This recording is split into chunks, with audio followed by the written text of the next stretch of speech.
this is a review for the crazies.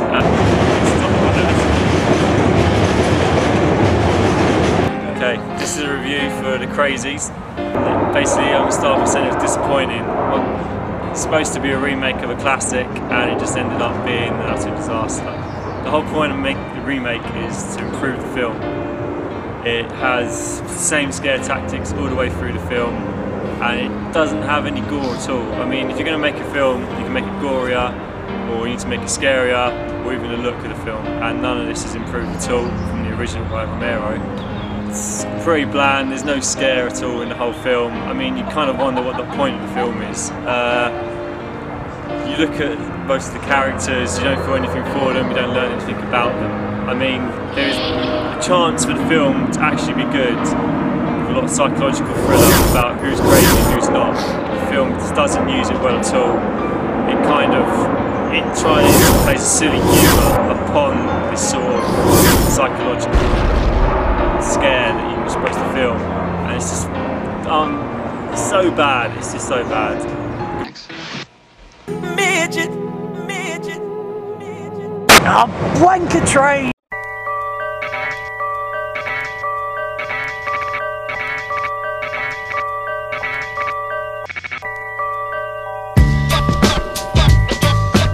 He's the cool and smooth operators, and he's here to smooth things out about Alice in Wonderland.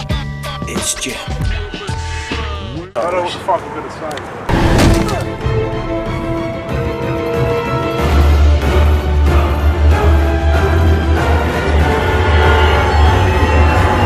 Up, Alice in Wonderland.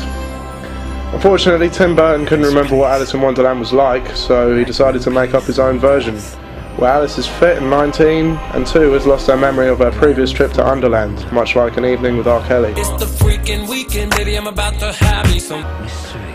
Johnny Depp plays the same Tim Burton character again, with lots of English characters popping up as well, such as Matt Lucas, Alan Rickman. Basically,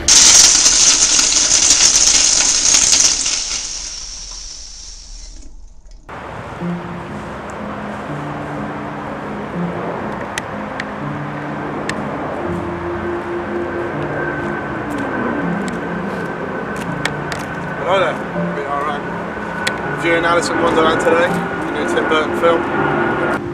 As a Tim Burton film, it really doesn't work. Some of his early stuff I really liked, I really enjoyed, but this new stuff, it doesn't entertain me. It goes back to Charlie and the Chocolate Factory. I didn't like that at all. Enjoy it, it's got none of his spark, none of his energy that he used to have. It's just weird characters thrown together scene by scene, and it's more of a show than a film. Alice in Wonderland wasn't particularly great in my opinion. The lead character, Alice, played by Mia something or other, I didn't like her, I thought she was rubbish. I don't think she tied the scenes together at all, there was no emotion there. So the 3D aspect of it, completely and utterly just not worth it. It didn't add anything to the film, there was no need for it in there. There was never at any point anything coming out at you from the screen. I mean, James Cameron's Avatar, you know, it did sort of benefit it, it made it a bit more of an experience, but Alice in Wonderland just didn't need it at all. You know, you're sitting there an hour and a half and those stupid plastic glasses are just not worth it. I think you're expected to know the story, I think you're expected to follow the story, even though it was a sequel, which a lot of people didn't seem to realise. There wasn't particularly a lot of detail between the scenes, just sort of moved from one scene to the other, which I found quite funny. So I read an interview with Tim Burton, and he said the reason he wanted to do it again was because the original, he said, just moved from scene to scene without any connection, which is exactly what his film did. There was a few good characters in it, Johnny Depp for example, Helena Bonham Carter, and I really liked Tweedledum and Tweedledee as well. I thought they were really excellent.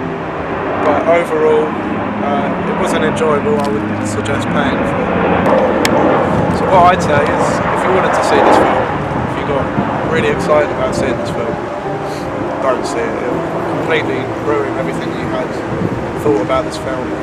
Any expectations you had of it just be ruined. You know, maybe buy on DVD, £3 bargain bin. God, I think I just shitted on myself.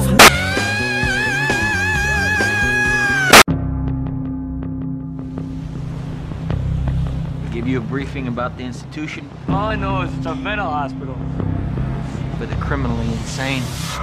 Marshal Teddy Daniels, played by Leonardo DiCaprio, is assigned to investigate the disappearance of a patient from Boston's Shutter Island Mental Hospital. However, as soon as he arrives, he knows that this isn't going to be a straightforward investigation. Everyone on this island is weird, and they have a strange past.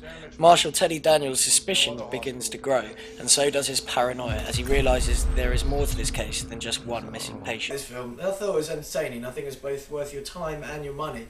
It got the annoying status of mixed reviews, and I think I can kind of understand that. I think it's because people took this film way too seriously than it actually is. I tried to come up with some concise argument and kind of academic response to that, but it turns out I'm not as clever as I thought. So I can only go with my gut feeling on that. It's not to be taken as seriously as everyone else is. Can't really explain it. I've put it down to two things. Is first of all, doing the research into the mental health portrayal of this film. Some doctors and psychiatrists are confused what conditions actually being portrayed. So there's that, and also this whole 1950s over stylized pastiche of film noir Alfred Hitchcock stuff. And those two combined the ending has this kind of profound philosophical implication at the end of what is reality, but it seems to be just a question, not really a question anymore, just oh, by the way, yeah, what's reality? Well, that's fine. It goes with the whole entertaining thing. It just doesn't feel more profound than that, and maybe that's why everyone's giving this such a mixed reviews, but some are taking it as the way I feel it should be. It's just a bit of entertainment, and on that level, yeah, the way it's filmed, it's not annoyingly done. It's not over stylized. It's not kind of Quentin Tarantino overly pastiche, kind of really annoying because he's a twat thing. But it's done in a good way. I liked it, entertaining. So that was good. I think people are taking this film far too seriously. Maybe Martin Scorsese was taking this film, and I don't think he hit the target there if he was trying to do anything profound, because I don't think it does. But as I said, I'm only going on my gut feeling on that, and the research that I've done into this film with mental health. Although I'm not saying that a film has to be based in or delved in a huge proportion of reality, because I don't think it does. I mean, films are their own reality and their own world, but still, the sense of not getting that right is, I don't know. All I'm saying is, don't take it as seriously as you would normally think to take a Martin Scorsese film. Just go and watch it for the entertainment value, and if you do that, I think you'll enjoy it. Go to college. That's all I'm going to do this week. I'm going to leave you now with some Alan Watts, animated by South Park creators Trey Parker and Matt Stone. And then you get Enjoy. Racket where you're selling insurance, and they've got that quota to make, and you're going to make that, and all the time the thing is coming. It's coming. It's coming. That great thing, the success you're working for. Then when you wake up one day about 40 years old, you say, "My God, I've arrived. I'm there." And you don't feel very different from what you always felt. And there's a slight letdown because you feel there's a hoax. And there was a hoax.